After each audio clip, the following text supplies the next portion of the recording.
5 राज्यों में विधानसभा चुनाव से जुड़ी बड़ी खबर आ रही है। थोड़ी ही देर में 5 राज्यों में चुनावी तारीखों का ऐलान होगा।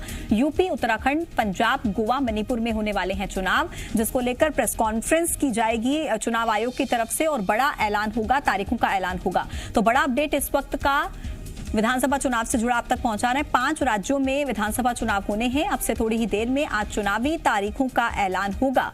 यूपी, उत्तराखंड, पंजाब, गोवा और मणिपुर में विधानसभा चुनाव होने हैं और अब से कुछ ही देर में प्रेस कॉन्फ्रेंस करेगा चुनाव आयोग, जिसमें चुनाव की तारीखों को लेकर ऐलान संभव है। तो आपको बता दें कि लगातार पिछले कई महीनों से आप देख रहे हैं तैयारी चल रही है विधानसभा चुनाव को लेकर। इसी साल विधानसभा चुनाव होने हैं 5 राज्यों में, जिसको लेकर आज चुनाव आयोग तारीखों का ऐलान करेगा। अब से कुछ ही देर में चुनाव आयोग की एक प्रेस कॉन्फ्रेंस है जिसमें चुनाव की तारीखों का ऐलान होगा। और ये तस्वीरें देखिए हम आप तक पहुंचा रहे हैं। चुनाव निर्वाचन आयोग के अधिकारी देखिए पहुंच चुके हैं और किसी भी वक्त ऐलान हो सकता है तारीखों का।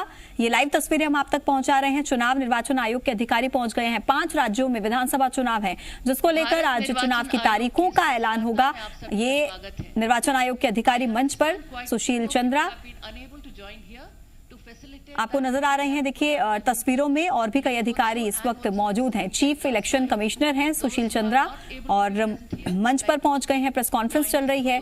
किसी भी वक्त तारीखों का ऐलान किया जा सकता है चुनाव निर्वाचन आयोग की तरफ से। ये लाइव तस्वीरें जी मध्य प्रदेश, छत्तीसगढ़ पर आप देख रहे हैं। 5 राज्यों में कब होंगे चुनाव, कौन सी रहेंगी तारीखें, इसको लेकर बड़ी कवरेज जारी है। चुनाव निर्वाचन आयोग प्रेस कॉन्फ्रेंस के लिए तैयार।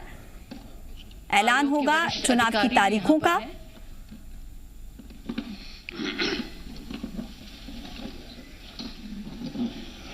फोटोग्राफर्स की सहूलियत के लिए हम ये नेम प्लेट जरा से नीचे करेंगे ताकि आप लोगों का आसानी हो।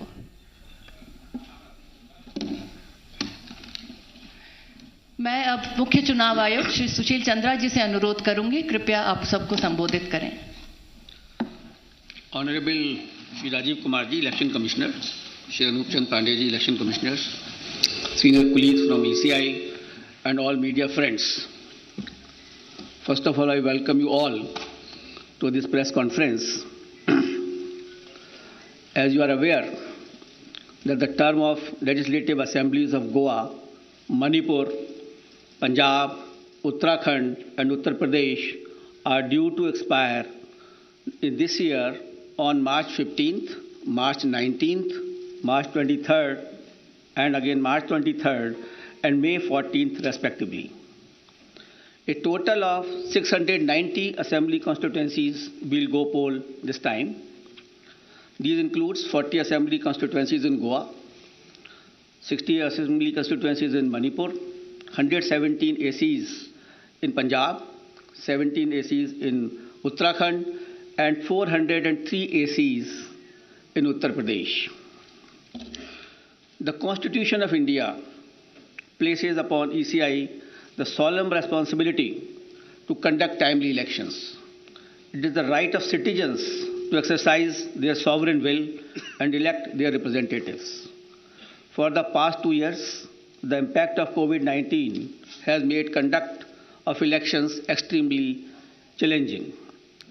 All those present here today and those listening to us have been part of this journey, full of trials and tribulations.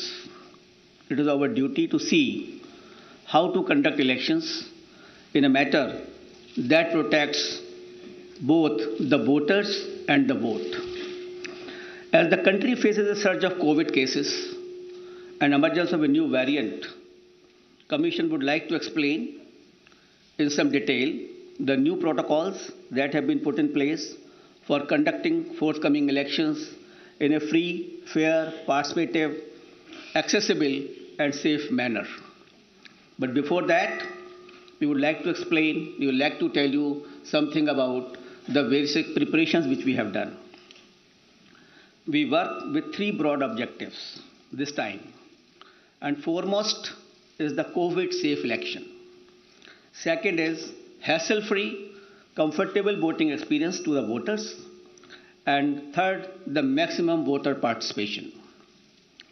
Friends, for last 6 months, the entire election machinery was gearing up for these elections. Periodic reviews were done and senior officers of ECI held a detailed meetings to review all aspects of poll preparations. A lot of advanced planning and meticulous preparation has been done. In the month of December 2021, Commission visited the poll-bound states to review poll preparedness, and we also had a virtual meeting with the political parties of Manipur and their officers. We discussed with various political parties and elicited their views and suggestions. We also met the chief secretaries, DGPs, DOs, SPs, and various enforcement agencies in the states on various issues of preparedness. As the COVID cases showed a resurgence, especially in view of the new variant of concern, that is Omicron, Commission held meetings with Health Secretary, Government of India, and health experts as well, health secretaries of the states. We also had discussions with the Union Home Secretary on this issue. After taking all these views and the opinions and the ground situation, we decided to announce elections to the 5 states with safety norms in place.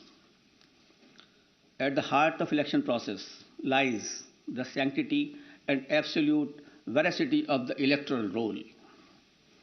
Subsequent to the recently conducted special summary revision exercise, the final electoral roll has been published on 5th January 2022 with 1st January 2022 as the qualifying date and is available to all political parties.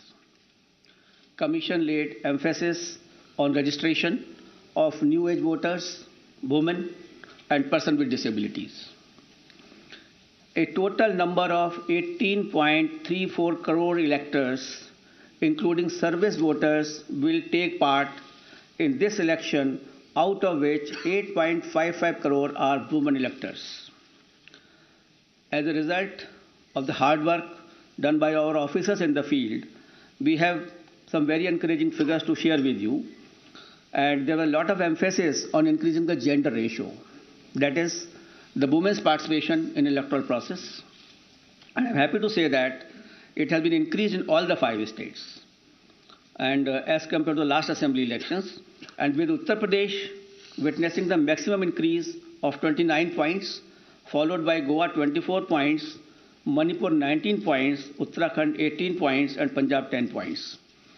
With this result, the gender ratio of various states is as under: Goa 1056, Manipur 1065, Punjab 902, Uttarakhand 928, and UP is 868. As many as 24.9 lakh first-time electors, that is between the age of 18 and 19, have got registered in the 5 states. And out of these, first-time women electors are 11.4 lakhs. In the 5 foregoing states, a total of 13.01 lakh PWD voters and 31.47 lakh senior citizens 80 plus age have been mapped. Their participation has been increasing, and their presence at the polling stations serves to inspire the younger generation. Service electors, the personnel and security forces deployed in India's far-flung borders, and mission staff, 5.29 lakh service voters will vote in coming elections. After the electors, I would like to tell you about the polling stations. Another area of focus for the Commission has been the facilities available at the polling stations. We had instructed all COs and all DOs to visit all major polling stations to see and to ensure that all assured minimum facilities are available on all the polling stations. And like AMF, like drinking water, waiting area, electricity, ramps, toilets has been made available at all polling stations. All polling stations shall be necessarily located at ground floor for the accessibility point of view. They will be equipped with all COVID mitigation facilities like sanitizers, thermal scanners, masks, gloves, so that they are absolutely safe to our voters. And in view of the pandemic situation, the maximum number of electors at a polling station has been reduced from 1,500 to 1,250. With this particular reduction in the number of voters at a station, we have to increase our polling stations to 30,330 more. And now the total number of polling stations is 2,15,368. So the number of polling stations have been increased by 16% than the earlier assembly elections of 2017. Another significant indicator of the pressure on polling booths is the average number of voters per polling booth. By reduction of these numbers, our numbers of range from 672 in Goa, 688 in Manipur, 699 in Uttarakhand, 862 in Punjab, and 862 in UP. So these are comparable to the best in the world. On an average, these are the numbers for per person for polling stations.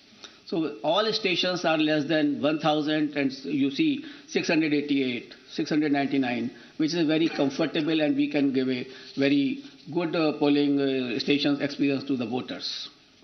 खबरों में बने रहने के लिए आप हमारे Facebook, Twitter, Instagram page को follow कर सकते हैं और ताज़ा अपडेट्स के लिए हमारे यूट्यूब चैनल जी मध्य प्रदेश छत्तीसगढ़ को सब्सक्राइब कर सकते हैं। बेल आइकन दबाना बिल्कुल ना भूलें।